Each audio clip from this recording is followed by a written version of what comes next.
Nah, kemarin kita sudah membahas terkait dengan kapasitor ya. Kemudian kapasitor itu awalnya bisa kosong gitu ya, kemudian di charging, diisi gitu dengan dihubungkan ke sumber tegangan, sehingga kapasitornya penuh ya, tunak gitu. Nah, kalau kapasitornya tunak seperti ini penuh, tidak ada lagi arus yang mengalir gitu ya. Jadi karena tidak bisa dilewati lagi oleh muatan karena udah penuh gitu. Nah, bagaimana proses pengaliran muatan sebenarnya dari sumber tegangan ke kapasitor gitu. Nah,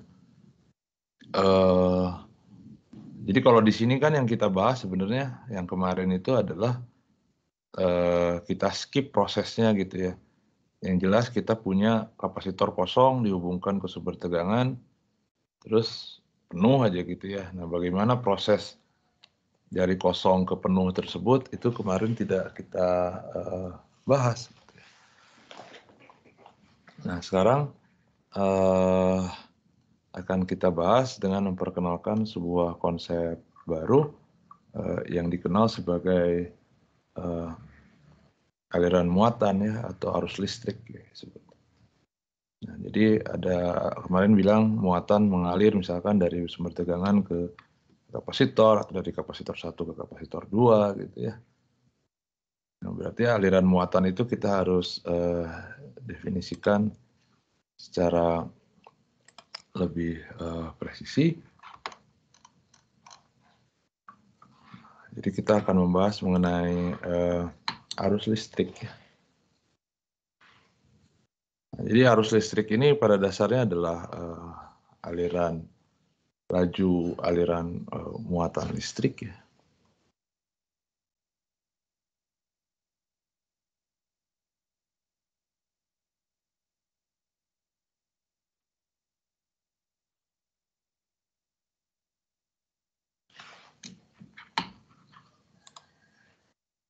Jadi arus listrik itu ya laju aliran muatan listrik. Didefinisikan I pada umumnya mungkin sebagai fungsi dari T. Itu adalah laju aliran muatan dq dt. Itu saja.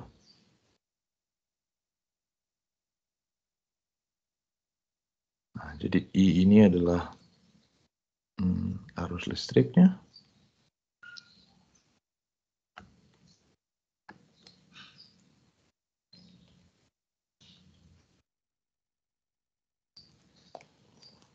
Dan satuannya adalah ampere.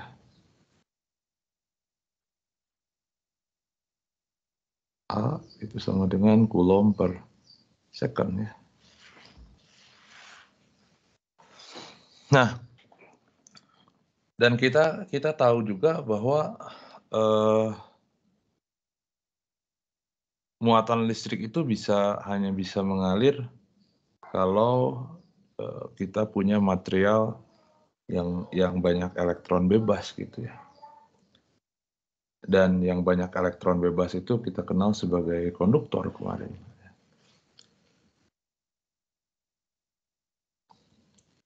Jadi kemarin pada konduktor itu terdapat banyak elektron bebas.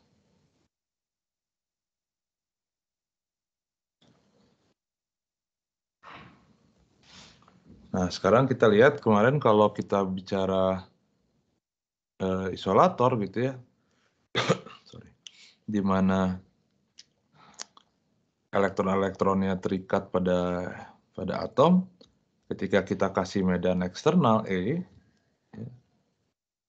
si elektron-elektron itu tidak mengalir gitu ya, tidak kemana-mana. Dia tetap terikat pada inti, pada atomnya, tapi dia terpolarisasi ya. Sehingga pada material dielektrik pada isolator itu muncul medan polarisasi yang secara umum bergantung pada medan listrik eksternal ini. Nah, kalau pada konduktor, karena konduktor itu banyak elektron bebas, dan secara umum, kalau saya gambarkan, misalkan ini adalah sebuah penampang konduktor.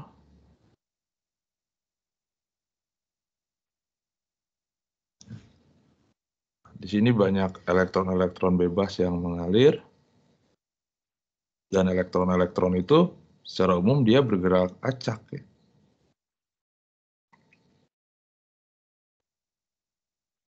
Acak kemana-mana gitu ya. Nah, karena dia bergerak acak, jadi sebenarnya net flow-nya aliran bersihnya itu sama dengan 0 gitu ya, sama dengan aliran bersih itu maksudnya adalah, jadi kalau saya ambil sebuah penampang di sini permukaan, kita ambil permukaan, nah seperti ini, elektron dalam setiap detik gitu ya, dalam setiap saat, elektron yang keluar dan yang masuk permukaan itu sama gitu ya, karena bergeraknya acak gitu. Nah, jadi pada akhirnya flow-nya tuh nggak ke kiri, nggak ke kanan gitu ya, jumlah elektron yang ke kiri tiap detik dengan jumlah elektron yang ke kanan tiap detik di permukaan yang kuning ini itu sama. Nah, sekarang apa yang terjadi kalau saya kasih medan eksternal gitu ya. Jadi kalau under medan eksternal,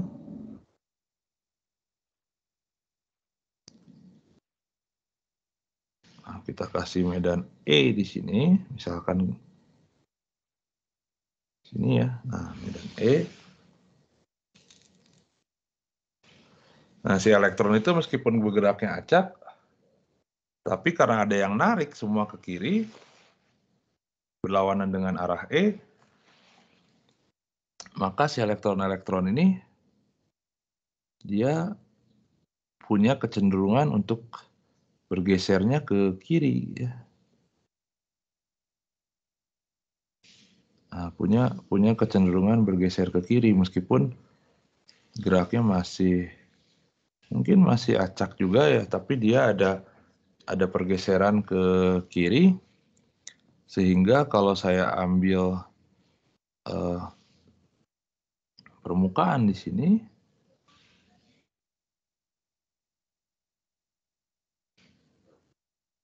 nah sekarang untuk permukaan yang ini itu yang ke kiri pasti lebih banyak daripada yang ke kanan gitu ya. Jadi ada flow, ada apa namanya, ada laju muatan yang ya kita sebut di situ ada aliran muatan kalau lebih banyak yang ke salah satu arah tertentu. Nah, di sini berarti ada aliran muatan. Nah, kalau ada aliran muatan, itu ya berarti di sini ada arus listrik ya.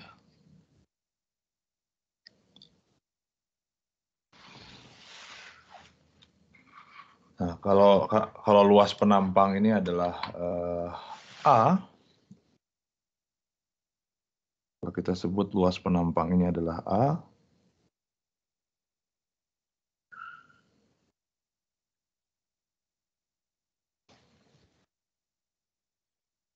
dan kita definisikan sebuah vektor yang menyatakan arah aliran arus itu.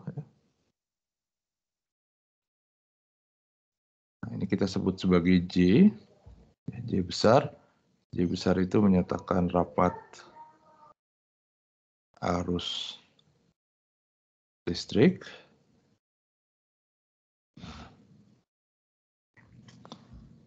Nah, rapat arus listrik itu ya tadi banyaknya menyatakan ini ya, jadi banyaknya muatan yang mengalir tadi kiri atau ke kanan.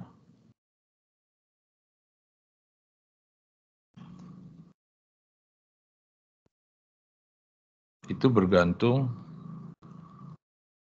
pada kuat medan listriknya ya. Tentunya kuat medan listrik eksternalnya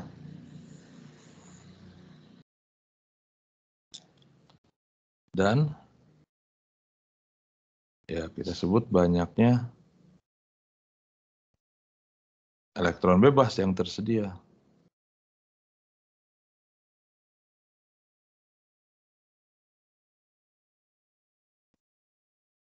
Pada material.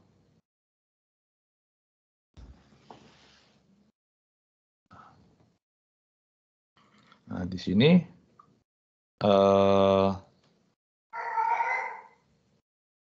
dituliskan jadi J ini adalah rapat arusnya, itu didefinisikan sebagai sigma dikalikan dengan E, jadi dia sebanding dengan E.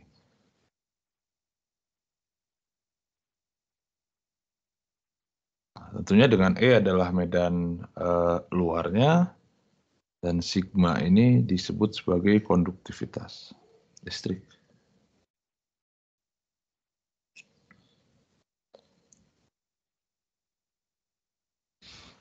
Nah, konduktivitas listrik ini dia menyatakan sifat dari material.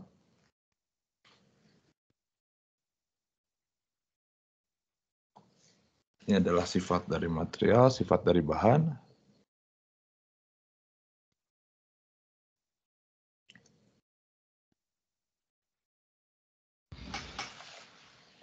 Dan dia menyatakan seberapa baik material itu menghantarkan listrik ya sebagai konduktor gitu.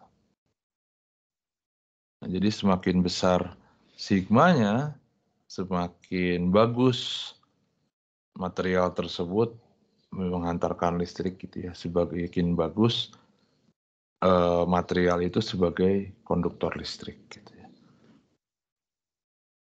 Nah, jadi kalau kita bicara konduktor yang ideal, maka sigmanya itu nilainya tak berhingga. Nah, tapi terkadang kita juga menyatakan sifat material itu bukan dalam seberapa baik menghantarkan listrik ya, tapi seberapa jelek gitu ya dia menghantarkan listrik. Nah, jadi kadang-kadang kita juga gunakan resiprok, kebalikan dari konduktivitas listrik yang disebut sebagai rho di sini. Nah, rho di sini harus hati-hati, tidak sama dengan rho yang apa namanya, yang di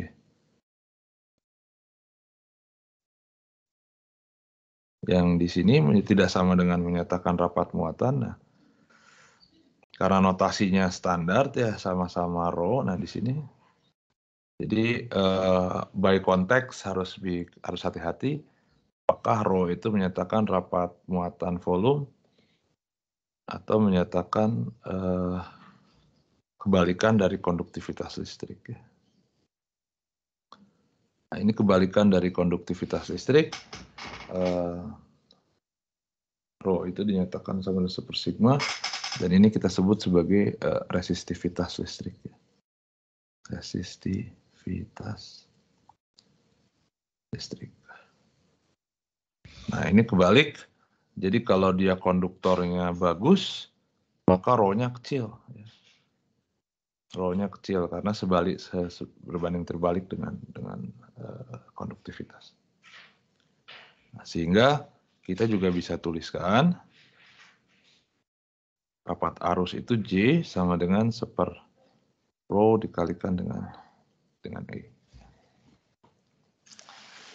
Nah, ini boleh dituliskan versi yang mana aja.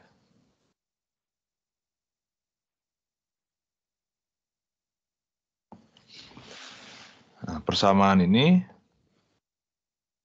dikenal sebagai hukum Ohm namanya.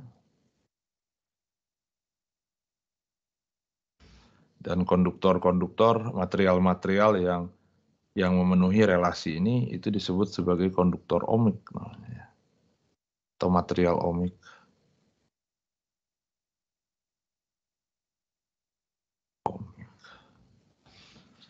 Nah, tentunya ada material-material yang memang relasi antara rapat arus dengan medan listrik eksternal itu tidak sesederhana ini, gitu ya. Tidak sesederhana sigma kali E.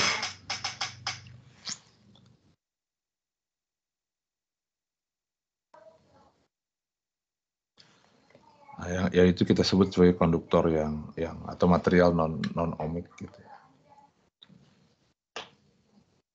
Nah, terus setelah saya tahu J-nya, misalkan diberikan medan eksternal luar, kita tahu J, bagaimana sebenarnya kita mencari arusnya? Relasi antara arus yang mengalir dengan J itu adalah, kita bisa tuliskan bahwa I sama dengan integral dari J dot N dA. Jadi pada dasarnya arus listrik itu adalah apa namanya? Ya semacam flux lah ya, semacam flux dari rapat arus listrik gitu.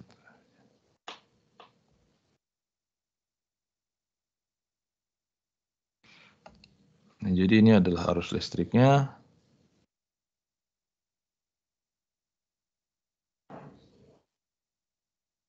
Dan J adalah rapat arusnya ya.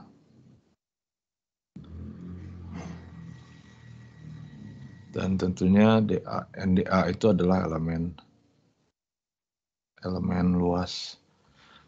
Elemen luas dari apa? Elemen luas dari penampang yang kuning ini.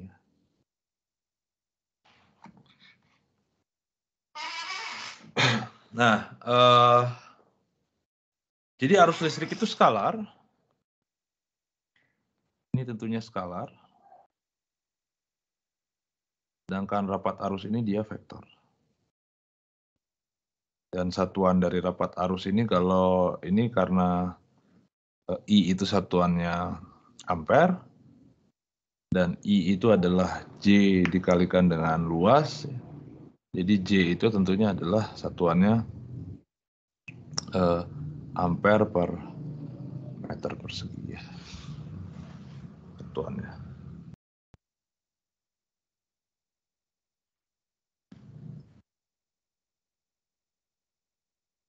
Nah,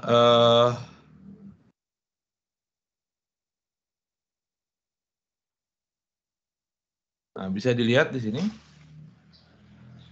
Sebagai contoh misalkan, kalau saya punya sebuah konduktor,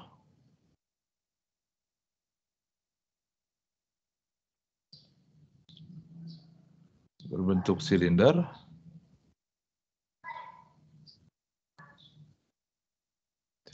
misalkan, yang tadi,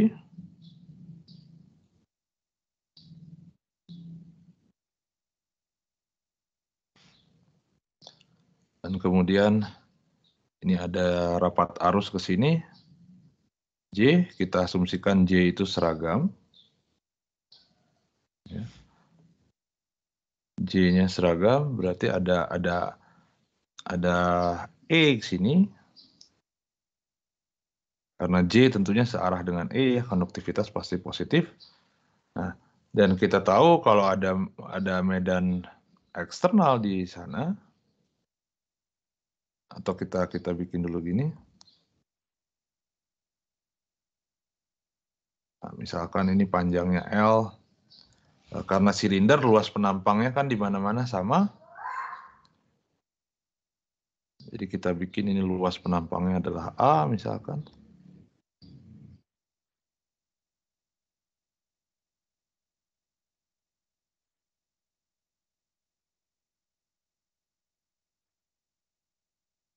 Luas penampangnya adalah A. Nah, karena J seragam, bisa kita lihat dan searah normal ya, jadi normalnya kan ke sini. Nah, jadi J.NDA-nya kita bisa nyatakan sebagai JDA. Jadi I, arus listriknya adalah integral JDA, gitu. Nah, karena J-nya seragam, jadi ini bisa keluar dari integral. Karena seragam, J konstan, bisa keluar dari integral, jadi I, tentunya jadi J kali A, segini aja ya, karena dia kan flat luasnya. Nah, karena J itu adalah E dibagi rho, saya bisa tuliskan jadi E dibagi rho dikalikan dengan A ya. Atau saya bisa hitung berapa medan listriknya. Medan listriknya adalah E sama dengan rho per A dikalikan I.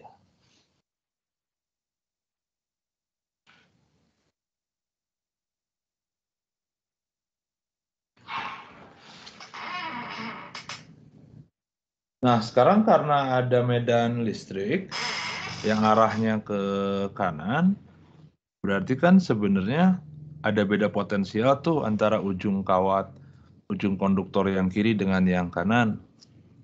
Nah, maka konduktor yang penampang yang di kanan itu pasti lebih positif daripada yang kiri. Nah, kita bisa hitung beda potensialnya.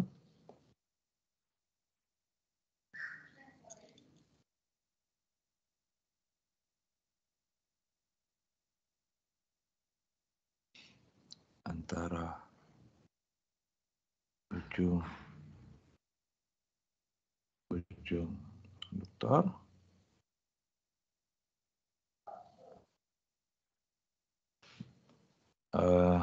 jadi kita bisa bikin V plus dikurangi V minus gitu ya, sama dengan kita bisa bikin aja lah ini sumbu X gitu ya, ini sumbu X, berarti ini X sama dengan 0, ini X sama dengan L gitu,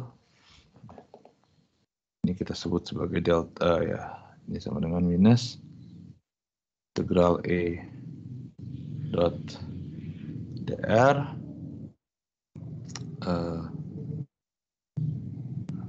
dari X sama dengan yang minus mana L ya, yang plus X sama dengan 0. Nah, itu DR-nya kita ambil, kita jalan sepanjang arah X, kemudian E-nya adalah ini ya, rho A per I. Jadi ini minusnya saya balikan jadi tanda, sorry, ini delta V, minusnya saya pakai untuk ngebalikin batas integral. Jadi ini X dari 0 sampai L, tandanya jadi positif. E-nya saya ganti jadi rho A I dx. Nah, karena J-nya seragam konstan, A-nya juga seragam, dia konstan, jadi E-nya juga konstan. Bisa kita keluarkan. Integral dx jadi X, masukin batasnya dari 0 sampai L, jadi ini sama dengan L.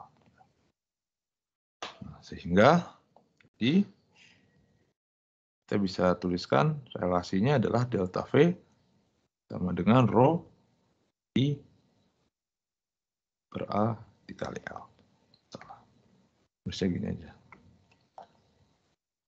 Rho L per A dikalikan dengan I.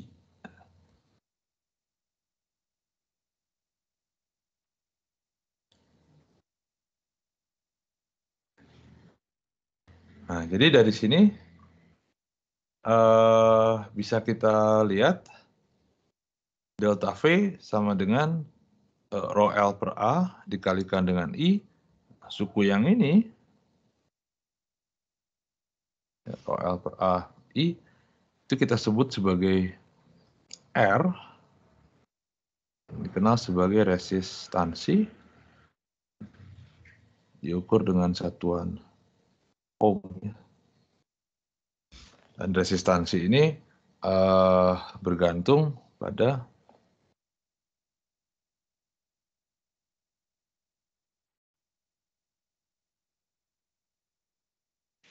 jenis material, jadi bahannya, tentunya ada rho di situ, kemudian bergantung pada bentuk dan ukuran.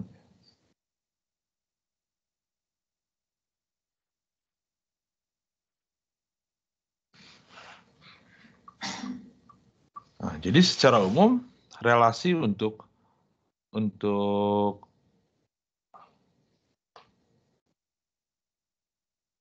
di sini beda potensial dengan arus.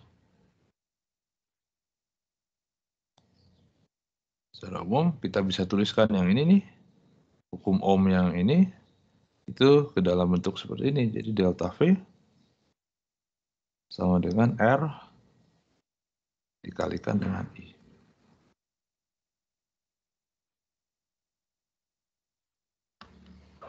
Dengan V, delta V tadi menyatakan tegangan atau beda potensial di ujung-ujung konduktor.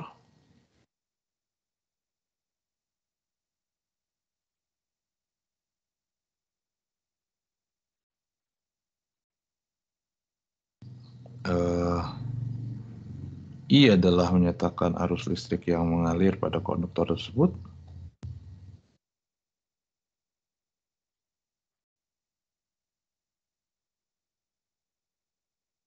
Dan R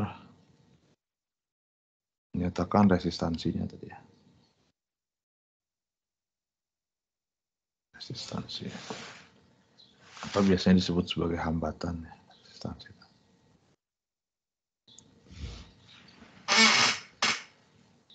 Nah, ini dikenal sebagai hukum Ohm juga sih. Jadi hukum Ohm itu bisa dalam bentuk mikroskopik yang ini. Bukan mikroskopik, sorry, maksudnya dalam bentuk medan atau dalam bentuk tegangan. Oke, ada pertanyaan dulu.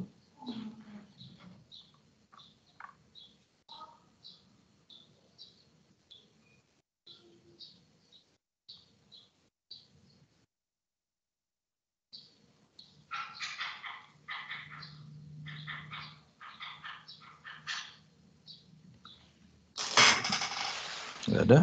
Oke. Nah, jadi bisa dilihat di sini relasi antara delta V dengan I, itu di tengah-tengahnya ada R, ya, sebuah konstanta yang bergantung pada jenis material, bentuk, dan ukuran. Nah, ini hampir sama dengan yang isolator, dengan yang kapasitor. Tapi kalau kapasitor yang kita punya relasinya adalah Q, ya, jadi muatan yang tersimpan sama dengan C dikali delta V. Dengan C-nya adalah kapasitansi yang juga bergantung pada bentuk, ukuran, dan material. Gitu. Oke. Nah, kemarin juga kita membahas bahwa kalau saya punya sebuah konduktor dalam konteks elektrostatik, itu adalah ekipotensial. Ekipotensial itu menyatakan bahwa di mana-mana sepanjang konduktor itu adalah potensialnya sama. Nah, tapi kalau kita tidak bicara dalam konteks listrik statik, jadi ada aliran muatan seperti yang tadi, maka dia tidak lagi ekipotensial ya, tapi ada relasinya bahwa delta V itu sama dengan I kali R gitu ya, jadi beda potensialnya. Nah, tapi kalau saya tinjau konduktor yang ideal,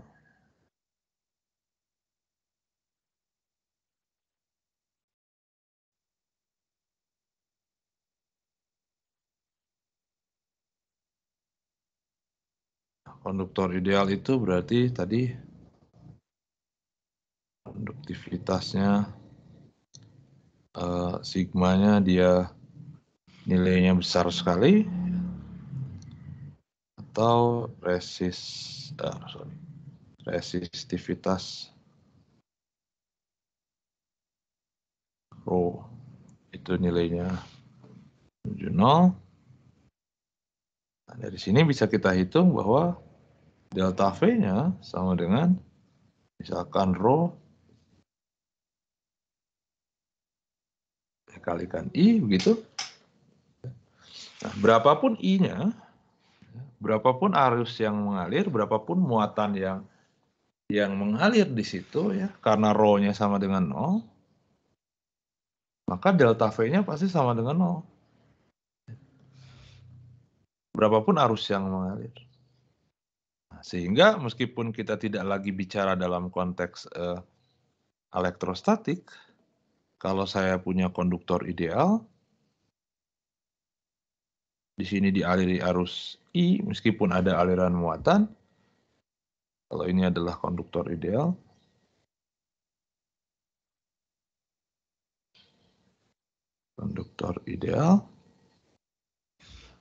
maka kalau saya tinjau dua buah titik di sini, titik A, titik B, maka beda potensialnya, kalau saya hitung beda potensial antara VA dan VB, itu sama dengan 0.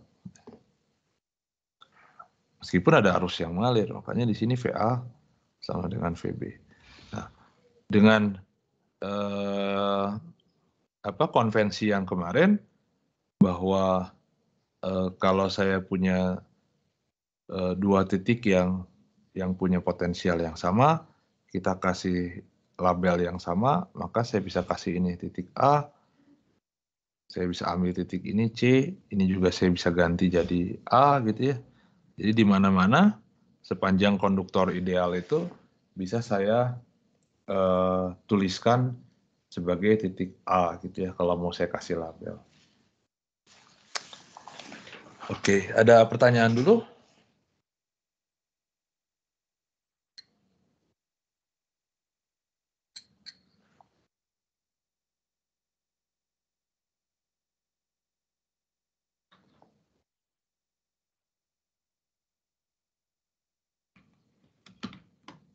Pertanyaan, silahkan.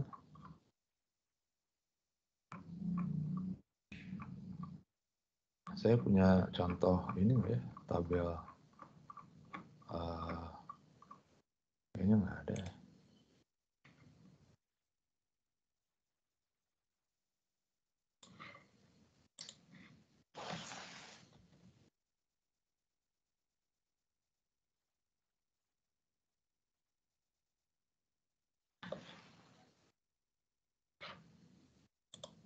Nah, contohnya lagi misalkan kalau saya punya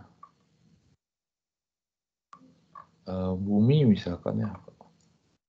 Bumi itu kalau kita anggap sebagai homogen, at least di sekitar permukaan,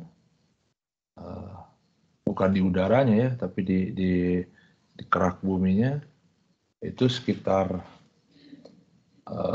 rho konduktivitasnya sekitar 0,01 ya. 0,01. Oh iya, satuannya dulu. Resistansi itu satuannya ohm. Ya, jadi rho itu satuannya adalah ohm per meter ya harusnya ya. Ohm per meter.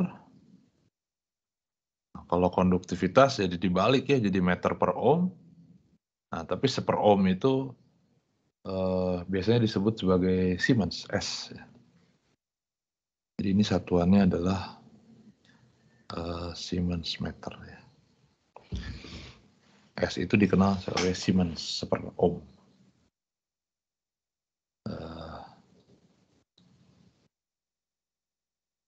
Nah ini dia. Oh panjang gede banget. Kita ambil beberapa aja lah.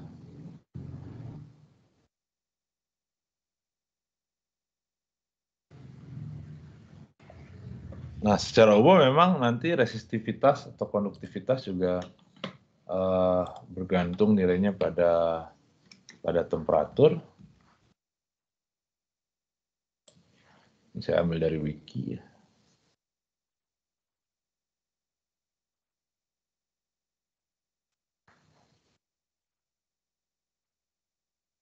Saya ambil ini.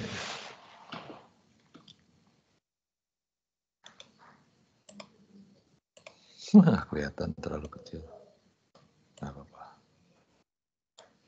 Kita zoom.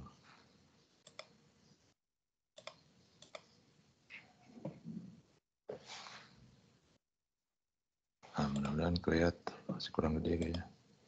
Nah. Ini ada beberapa material. Misalkan yang ini silver. Silver itu konduktivitasnya 10 pangkat 7. Besar sekali. Ini pada semua di 20 derajat ya. 20 derajat Celcius. Ini 20 derajat Celcius. Kemudian copper masih 10 pangkat 7 juga. Kemudian gold. Terus makin sini makin kecil. Karbon. Grafit itu sekitar 10 pangkat 2.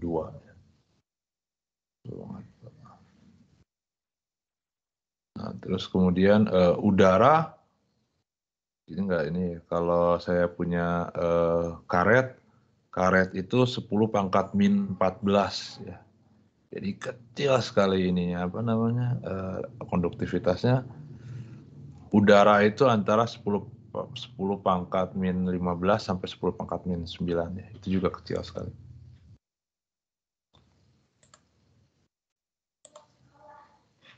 Jadi makin kecil tentunya makin jelek dia sebagai konduktor.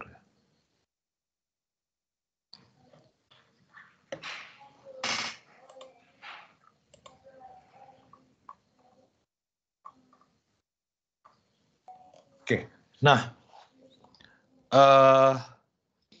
pada rangkaian yang kita bahas, ya, kalau ketika kita akan membahas rangkaian seperti ini kemarin, penghubung antara ini, jadi kabel-kabel yang kita pakai itu selalu kita pakai konduktor ideal. Jadi kawat yang kita pilih sebagai kabel itu selalu konduktor ideal. Jadi artinya kabel-kabel itu semuanya ekipotensial ya.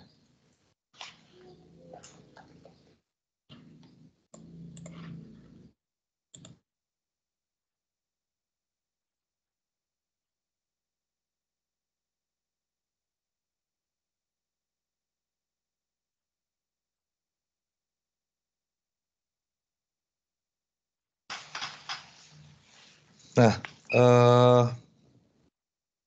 jadi kita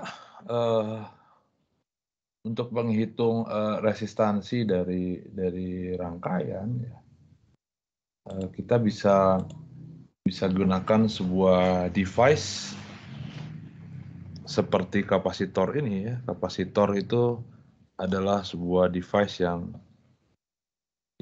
punya kapasitansi gitu. Nah, kita juga bisa bikin sebuah device yang punya resistansi ya. Yang punya resistansi dan kita sebut itu sebagai resistor.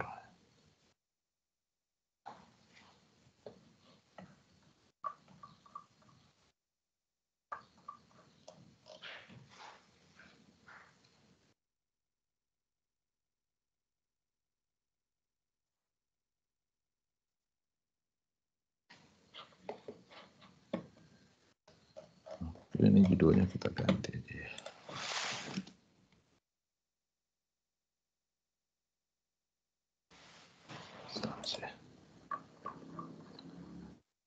Nah, resistor itu suatu device ya, yang memenuhi hukum Ohm ini. Yang memenuhi hukum Ohm ini. Jadi kita kasih simbol bentuknya seperti ini.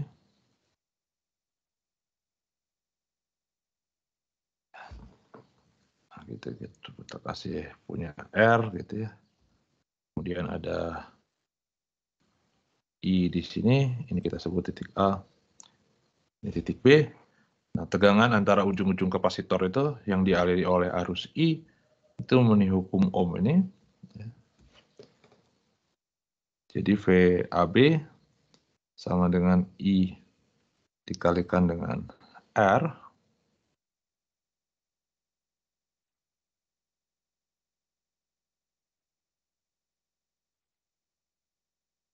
Jadi ini adalah tegangan ujung-ujung resistor.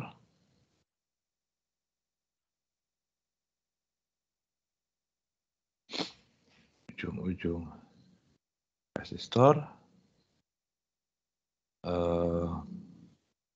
I adalah arus yang mengalir. Listrik ya.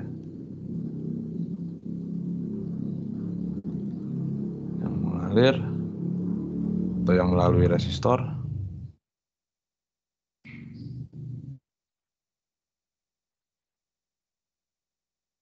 Dan R tentunya adalah resistansi dari resistor ya.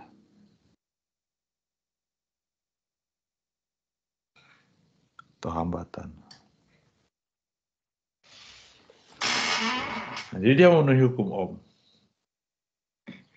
Nah, jadi kalau kemarin generik dari kapasitor notasinya adalah seperti ini, pakai dua garis yang sejajar, di mana Q-nya sama dengan C dikali VAB. Sedangkan rangkaian kalau resistor itu pakai gergaji gini ya. Dan kemudian VAB-nya itu sama dengan I kali R ya, tegangan jepitnya.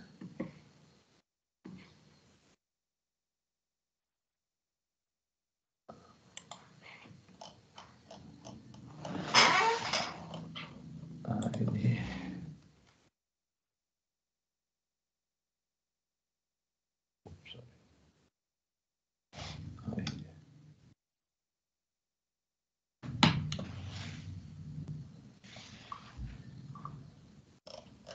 Nah, kalau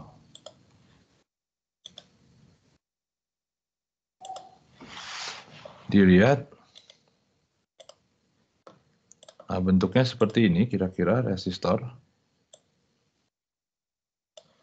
Jadi dia apa namanya, color code kodenya itu punya kode warna ya. Kode warna ini dia dipakai untuk menentukan besar dari resistansinya ya, besar daripada R-nya, besar dari resistansinya.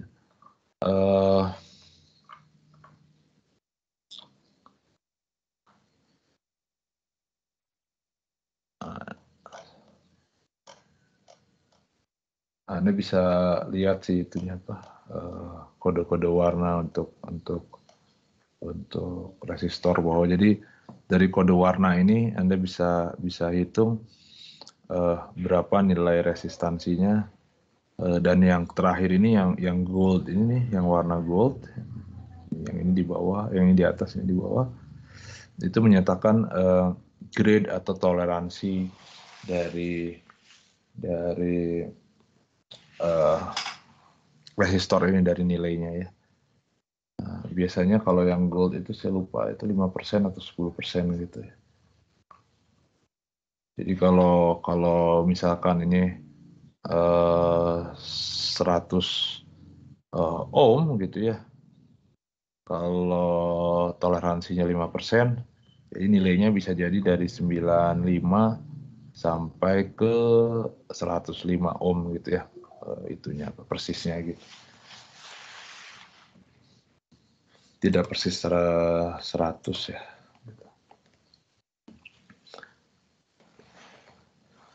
Nah, fisiknya gimana ya? Fisiknya tadi mirip seperti ini lah ya, gitu.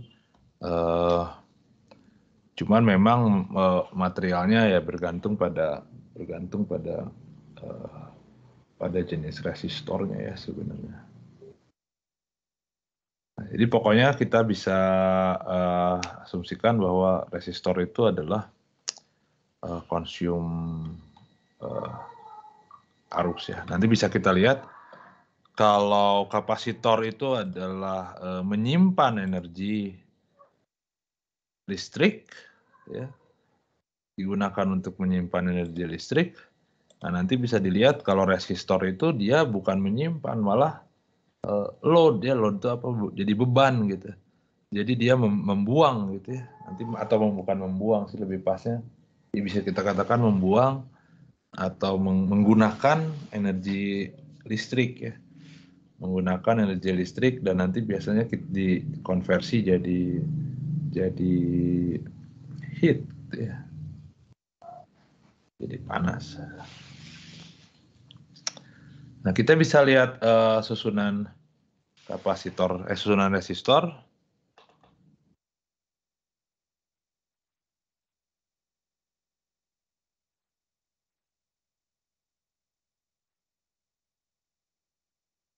Susunan resistor.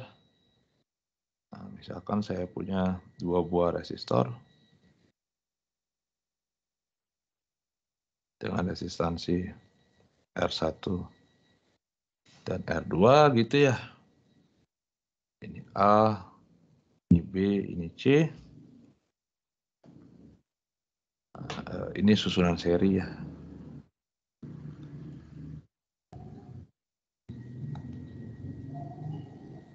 Ini seri. Kemudian mungkin kita bisa gabung juga seperti kemarin. Yang ini paralel ya.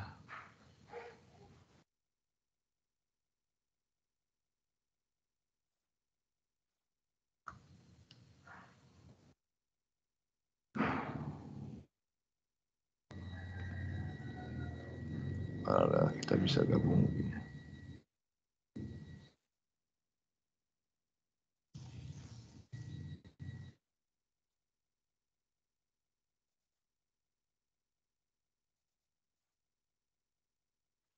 Nah, ini B ya.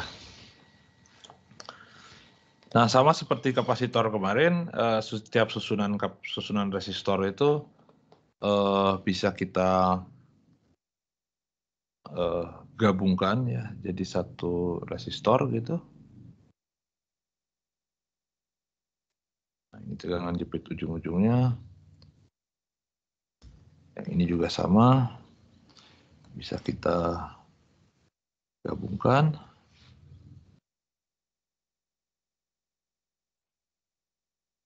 Disebut RP. Nah, yang menarik adalah kalau ini kita aliri arus I, ya, karena di sini jalannya cuma satu, maka ya alirannya terus saja I di mana-mana ya. Jadi artinya arus yang masuk R1 adalah I, yang keluar R1I, yang masuk R2I, yang keluar juga I. Nah, artinya arus total yang mengalir di ini juga I ya. Nah, tapi untuk paralel, kalau di sini ada aliran muatan I, nah di sini ada pecah jalan gitu ya. Nah, ada pecah jalan, jadi dia split gitu ya arusnya, dia split, nah kemudian dia ketemu lagi dan combine lagi di sini. Jadi kalau ini I, ini kita sebut sebagai I1, nah ini I2, dan yang keluar I lagi gitu ya. Nah, sehingga yang ini totalnya adalah I.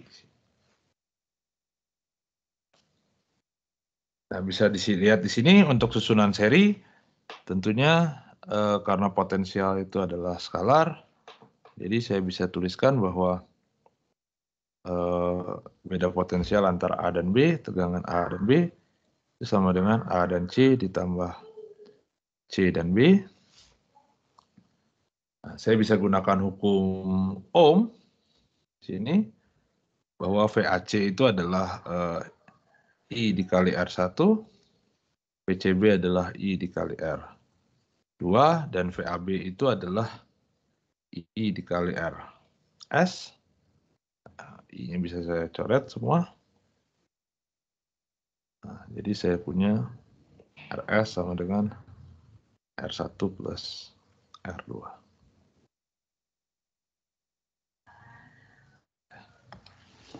Nah, sedangkan yang paralel di sini karena ada percabangan, jadi arusnya ya terus ke split gitu, bahwa I itu sama dengan I1 ditambah I2. Sini karena memang tidak ada yang bocor, tidak, jadi di muatan apa namanya, arus di tiap percabangan itu nilainya harus sama yang masuk dengan yang keluar. Dari sini kita juga bisa gunakan hukum Ohm. I1 itu adalah tegangan jepit dari resistor 1. Tegangan jepitnya karena ini AB. Ingat kita pakai konduktor ideal di sini, ini A, ini B juga. Ini A, ini B juga, jadi tegangan jepit antara R1 dan R2 sama. Jadi I1-nya adalah VAB dibagi R1 ditambah VAB dibagi R2, dan I-nya adalah VAB dibagi dengan RP. Nah, VAB-nya bisa kita coret. Nah, jadi kita punya relasi 1 per RP sama dengan 1 per R1 ditambah 1 per R2 ya.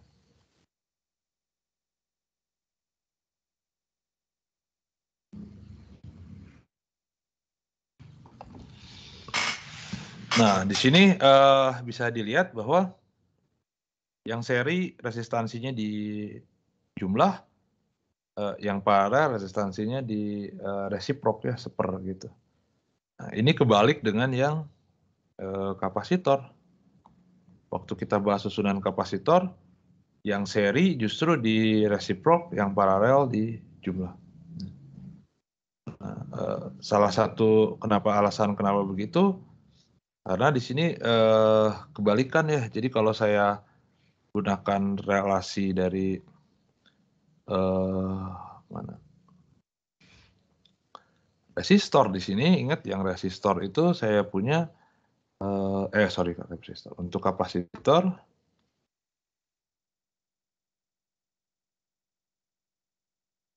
kalau untuk kapasitor saya punya Q sama dengan C dikali VAB, atau kalau saya balik, VAB itu sama dengan 1 per C dikalikan Q. Nah, jadi bisa dilihat di sini relasinya di sini adalah I kali R, VAB dengan R-nya itu dia sebanding gitu ya, bukan sebanding sih maksudnya, R-nya di atas gitu. Nah, sedangkan di sini VAB, relasi antara VAB dengan Q, konstantanya itu adalah 1 per C. Nah, jadi antara R dengan C itu dia seperti kebalik gitu ya. Seperti kebalik, maka susunan resistor dengan susunan paralelnya juga kebalik gitu ya. Nah, meskipun cukup jarang digunakan dalam konteks, tapi mungkin kalau bahas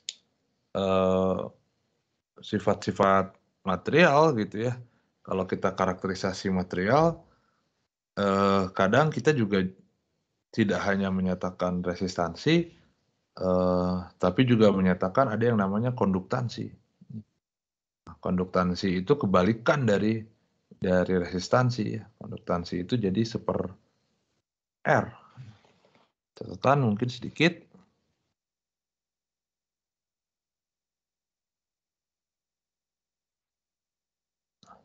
Ada yang namanya G, itu sama dengan 1 per R. Ini disebut sebagai konduktansi. Ya. Konduktansi ini diukur dengan satuan Siemens ya. Konduktansi listrik. Ya, resistansi listrik juga.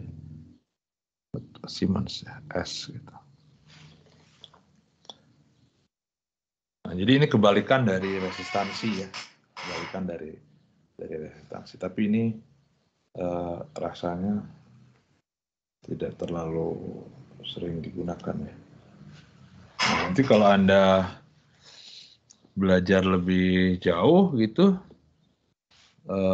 terutama Anda riset di bidang material ya, terutama material elektronik. Nah, Anda nanti dari riset material elektronik mungkin bisa di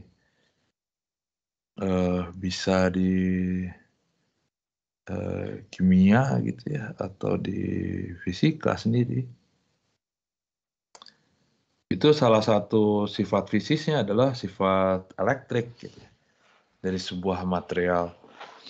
Nah, jadi yang perlu Anda nanti bisa dibahas kalau Anda punya sebuah material baru gitu ya, sintesis material baru.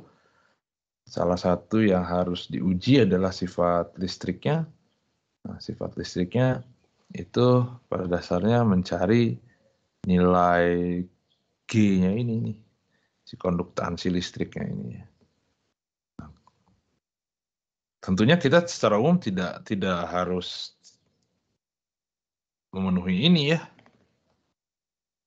J-nya tidak sama dengan J sama dengan sigma kali E gitu ya, karena material yang Anda sintesis bisa jadi sifatnya bukan lagi konduktor gitu ya. Bukan lagi ohmik gitu. Bisa jadi sifat-sifatnya berbeda. Nah, contohnya misalkan, jadi kalau saya plot, mungkin sedikit lagi di sini catatan. Kalau saya plot antara V, di sini misalkan V, saya lupa ya, I dengan V, kalau nggak salah ini ya. IV ya, kalau nggak salah ya, sebentar. Saya lupa yang ini yang mana.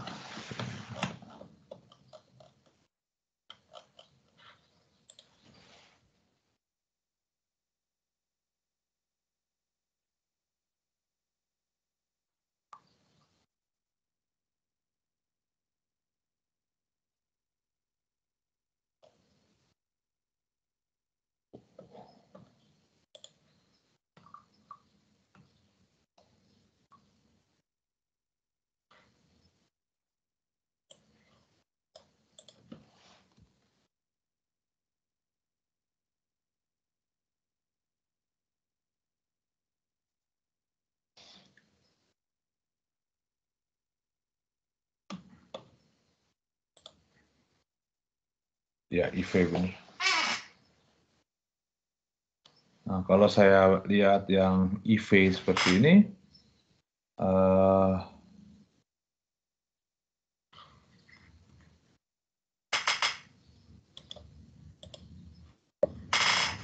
ini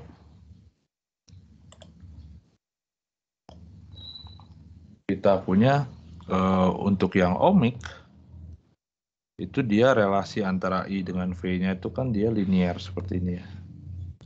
IV gitu. Oh iya, jangan di sini di kota. Nah, ini saya hapus saja lah. Jadi kalau kita plot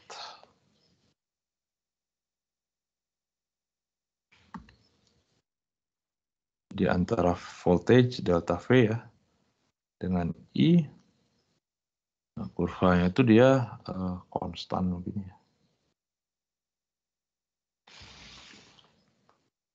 Konstan begini. Nah, tentunya dengan slope-nya adalah R-nya ya. Nah, ini yang ohmik.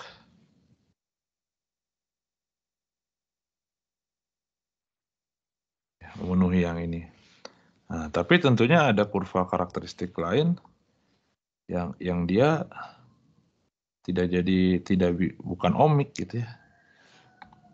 Jadi kalau saya plot misalkan ini V, ini I, dia bisa jadi kurvanya begini. Gitu.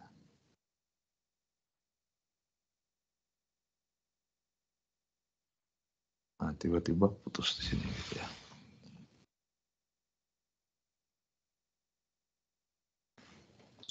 Nah, ini yang non-ohmic.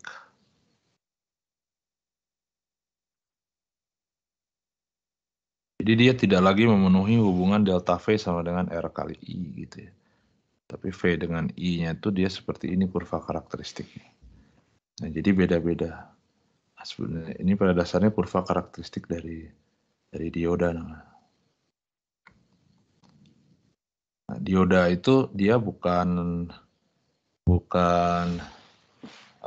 konduktor, dia bukan isolator, tapi dia semikonduktor, dan semikonduktornya juga dia di apa namanya di junction ya, combine ya. Yang ini biasanya ada PN junction.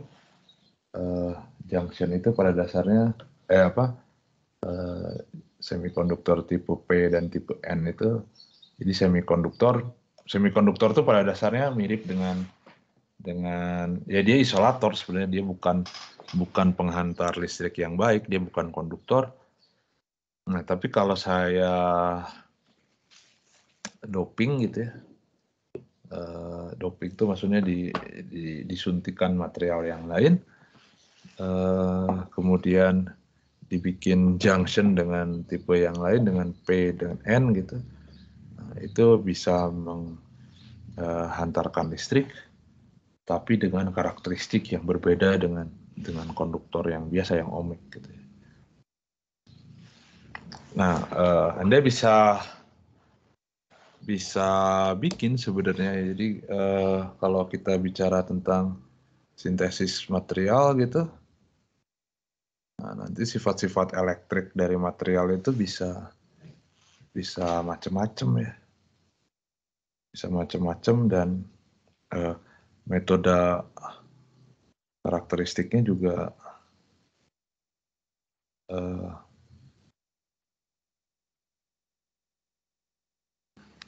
apa namanya beda-beda ya.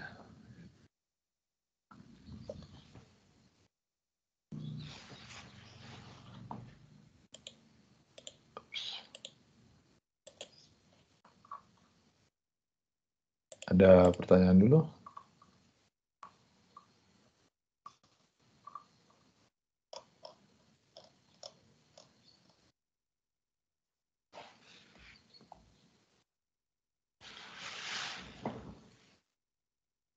Ada.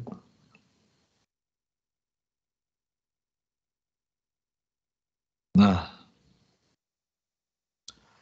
dengan dua, ya pada dasarnya kalau saya punya susunan yang lain gitu ya, kapasitornya lebih dari 2 gitu, ya pasti bisa disusun dalam bentuk aneh-aneh, tapi pada dasarnya secara umum ya, tidak selalu juga sih sebenarnya, kita bisa pecah-pecah gitu ya, susunan kapasitor itu menjadi susunan kapasitor yang seri dan paralel gitu. Nah, contohnya misalkan seperti ini, misalkan saya punya 6 buah resistor. Saya punya 6 buah resistor, 6 resistor. Ini untuk contoh yang sama semua. Kita sebut aja RI sama dengan R, itu ya, semuanya sama. 6. Jadi nilainya sama semua tuh, ya, sama-sama R semua. Nah, yang pertama saya susun begini.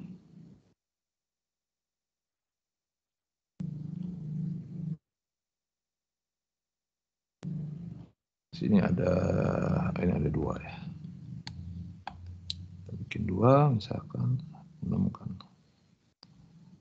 Nah, kemudian ini kebagi jadi 2 lagi.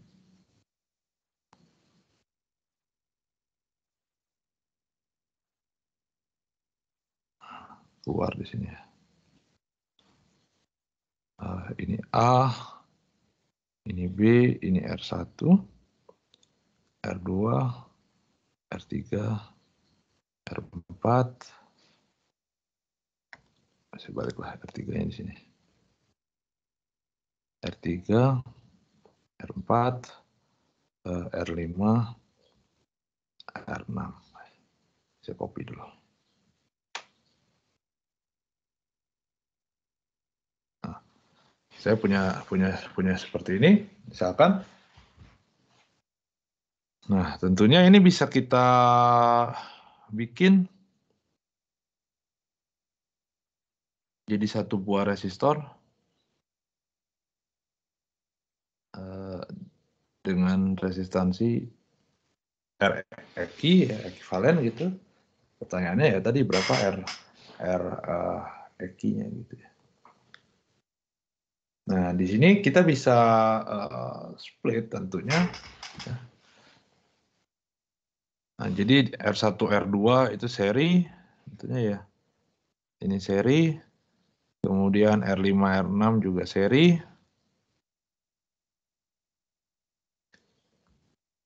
R3, R4 juga seri.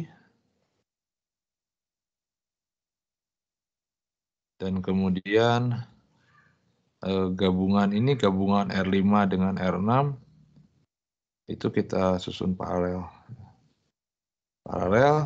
Dan terakhir gabungan ini R5, R6, R3, R4, R5, R6 itu diseri dengan R1, R2. Nah, bisa dilihat di sini kalau saya lihat current-nya, arus listriknya ini I, yang masuk R1, sini juga I. Nah, kemudian di sini split jadi 2. Kita sebut saja misalkan ini I1, ini I2. Nah, jadi yang masuk ke I5 itu adalah I2, yang masuk ke I6 adalah I2. Yang masuk ke R3 adalah I2, yang masuk ke R4 juga I1. Nah, di sini ketemu lagi, keluar lagi I ya. Nah, sekarang kita juga bisa bikin titik-titik tegangannya. Kalau ini A, ujung-ujungnya adalah A, titik yang ini misalkan sebut C, yang ini kita sebut sebagai titik D, nah, maka yang ini juga D, yang ini juga D, titik yang tengah ini bisa jadi titik apa? Yang ini dulu deh, ini misalkan E, ini titik F gitu ya, ini titik G, ini titik, oh ini titik B ya, karena sama, ini titik B, ini titik B, ini juga B. Nah, jadi tegangan jepit R1 adalah VAC, tegangan jepit R2 adalah VCD, tegangan jepit R5 adalah DF, ya, dan seterusnya. Nah, di sini berarti kita bisa gunakan notasi seperti ini. Kalau saya mau menghitung berapa R ekivalennya, ya, R ekivalennya berarti saya punya R1 itu seri dengan R2. Kalau seri kan di jumlah begini. Nah, kemudian di seri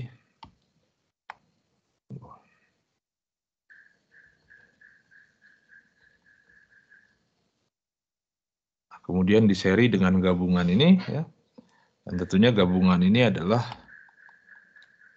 serial dari R5 dengan R6, kemudian kita paralel dengan R3, R4. Nah, kita bisa gunakan notasi seperti ini. Nah, ini garis 2 ini nyatakan paralel gitu ya. Nah, karena semua sama R, jadi ini adalah tentunya 2R. Nah, ini juga 2R. Nah, jadi sekarang saya harus hitung 2R kita paralel dengan 2R. Nah, kalau paralel kan ingat seper ya. Nah, jadi kalau 2R diparalel dengan 2R, maka saya harus hitung 1/2R ditambah 1/2R gitu ya. Ini jadi sama dengan 2/2R sama dengan 1/R. Karena dia 1/R, berarti kalau dibalik kan ini harus dibalik jadi sama dengan R. Jadi 2R diparalel dengan 2R itu adalah R. Nah, sehingga akhirnya sisanya adalah 2R ditambah R. Jadi ini sama dengan 3R. Bukan hanya itu saja, kita juga bisa hitung misalkan kalau VAB-nya saya tahu ya, saya bisa hitung misalkan berapa I totalnya.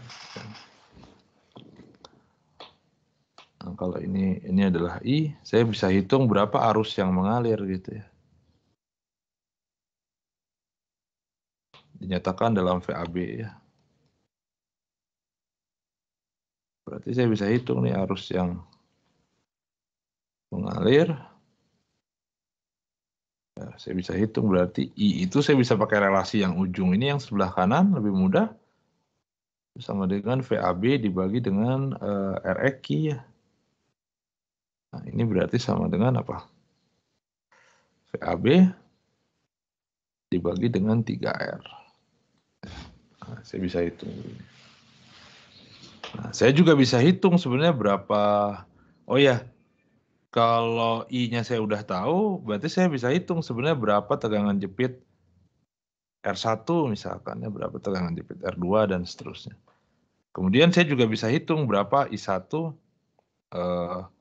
dan berapa I2.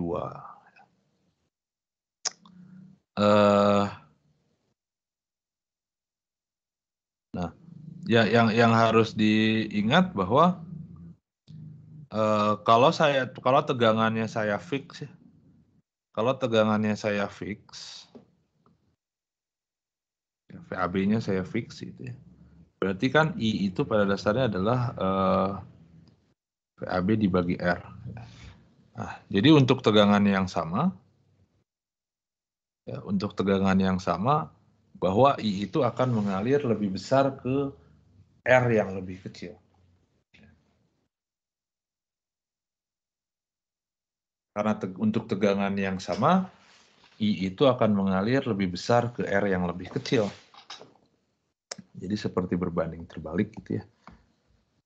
Nah, jadi di sini lihat, kalau lihat percabangannya, ya, percabangan ini titiknya adalah tegangannya adalah sama-sama VDB.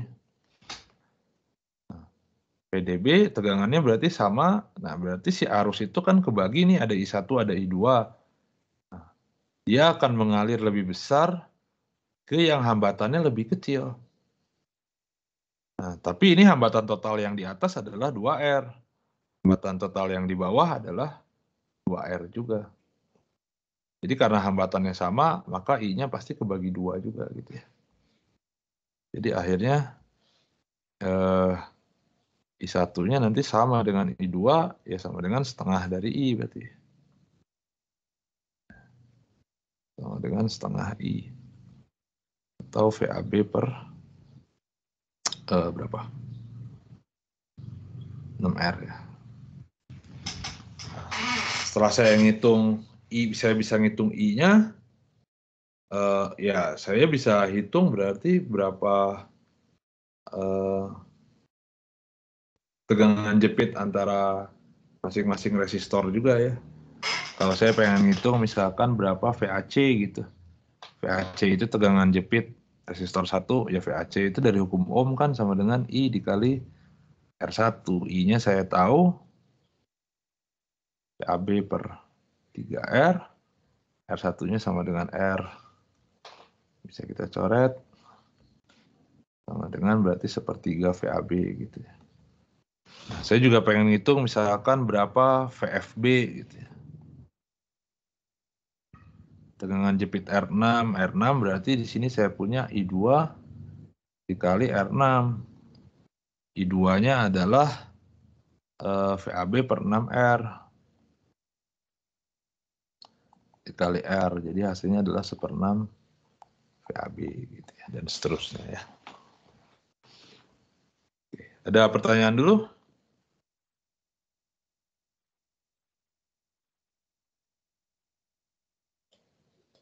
Pertanyaan?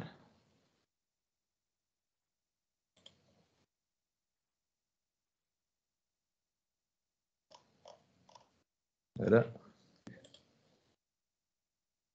Nah, sekarang kita lihat skenario yang lain, misalkan masih sama setupnya.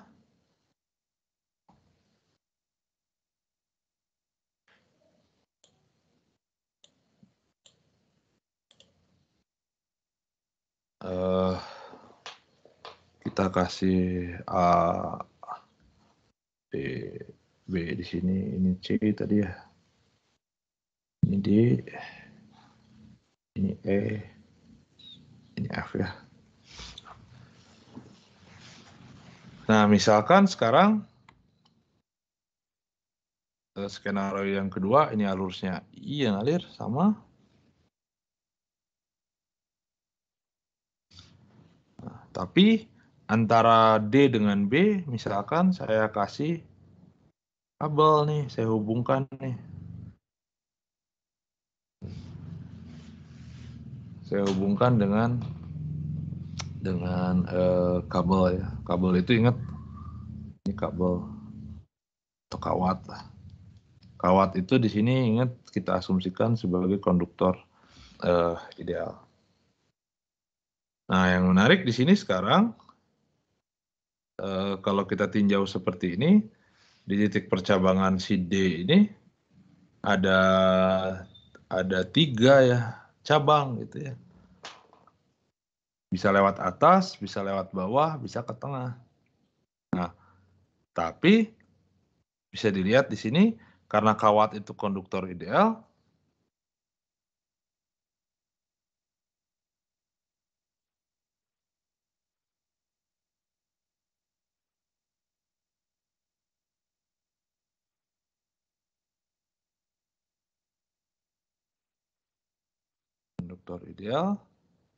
maka ekipotensial.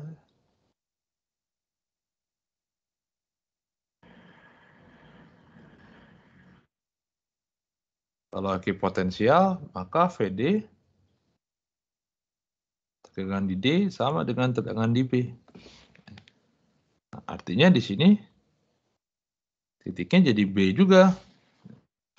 Nah, kalau gitu, kalau di sini titik B, maka bisa dilihat tegangan jepit yang ini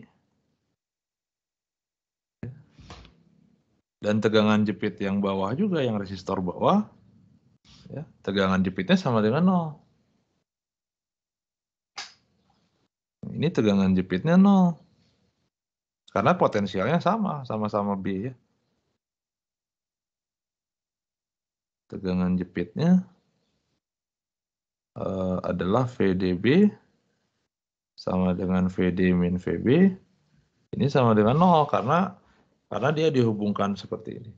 Nah, karena tegangan jepitnya 0, dari hukum ini, dari hukum Ohm, kalau tegangan jepitnya sama dengan 0, ya meskipun ada R-nya, I-nya sama dengan 0.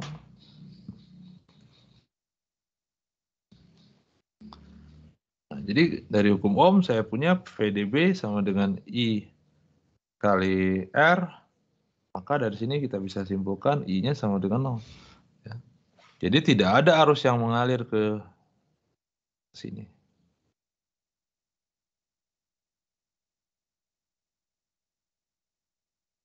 Yang mengalir. Jadi akhirnya ke bawah nggak ada yang ngalir, ke atas nggak ada yang ngalir, ya satu-satunya kemungkinan dia loss aja ke sini gitu ya, I-nya. Nah, jadi akhirnya rangkaiannya cuman efektifnya kalau saya bikin R ekivalennya, ini A, ini B, ya cuman R1 dengan R2 aja. R1 tambah R2 saja begini.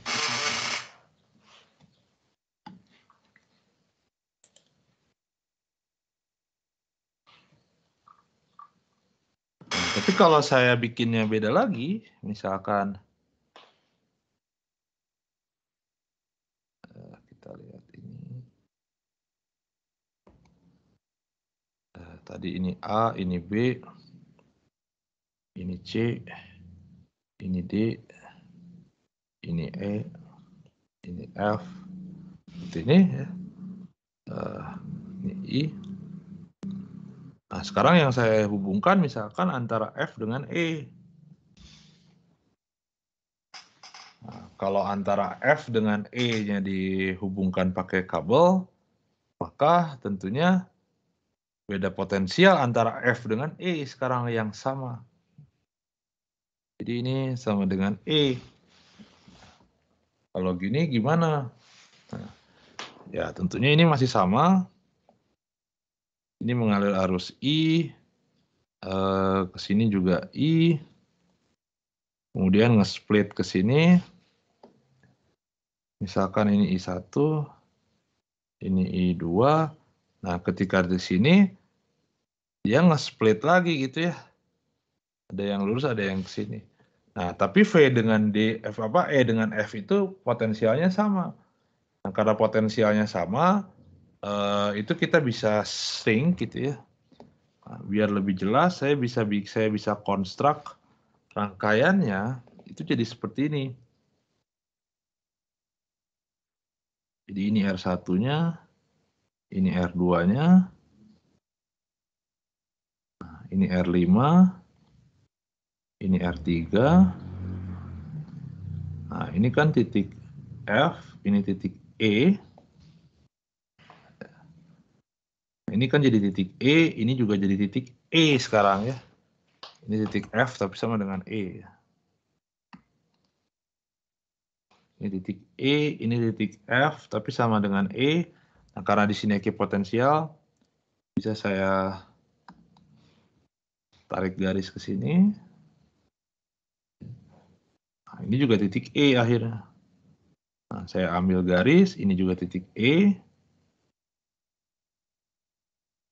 Nah, saya bikin lagi begini. Nah, ini titik E, ini titik F juga. Titik E juga sama dengan E. Nah, baru saya balikin lagi ke sini. Nah, ini R6, ini R4, dan ini B. Jadi ini R1, R2, R3, R5, R6, ini R4. Nah, sehingga harusnya ini I, kemudian split,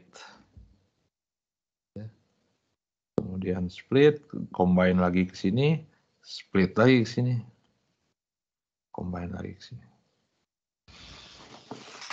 Nah, jadi bisa dilihat kalau kasusnya seperti ini, yang ini seri. Nah, kalau yang tadi kan kita seri dulu antara R5, R6, R3, R4, baru di paralel. Nah, kalau yang ini ternyata enggak, kita paralel dulu nih R5, R6. R5, R3, kita paralel dulu R5, R3, paralel R6, R4, baru di seri. Nah, jadi kalau saya bikin R ekivalennya, R1, R2 tetap di ujung. Nah, kemudian kita paralel dulu nih, R5 itu paralel dengan R3, baru ditambah dengan di seri dengan R6 yang paralel dengan R4.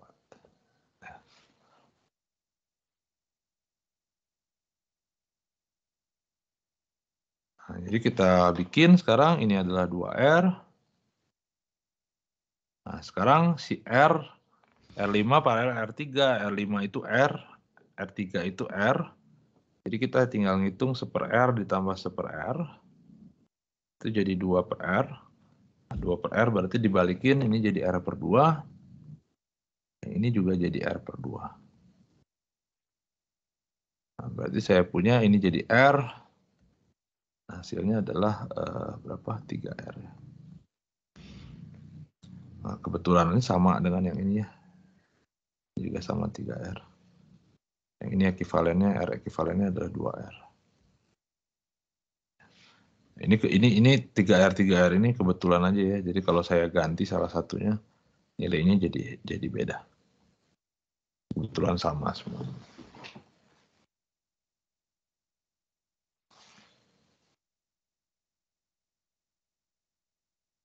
Nah, saya juga bisa bikin skema yang lain, misalkan Anda bisa coba kalau sirkuitnya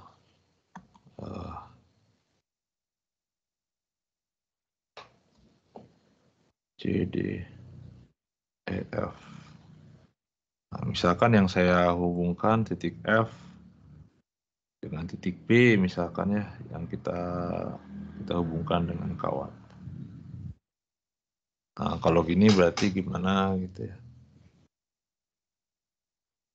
Atau misalkan saya bisa bikin lagi satu, sekarang titik E juga dengan titik B gitu, tapi begini langsung dihubungkannya.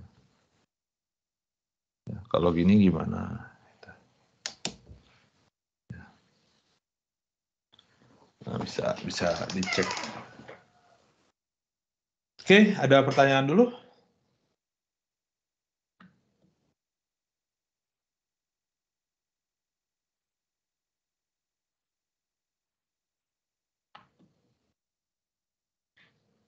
Ada?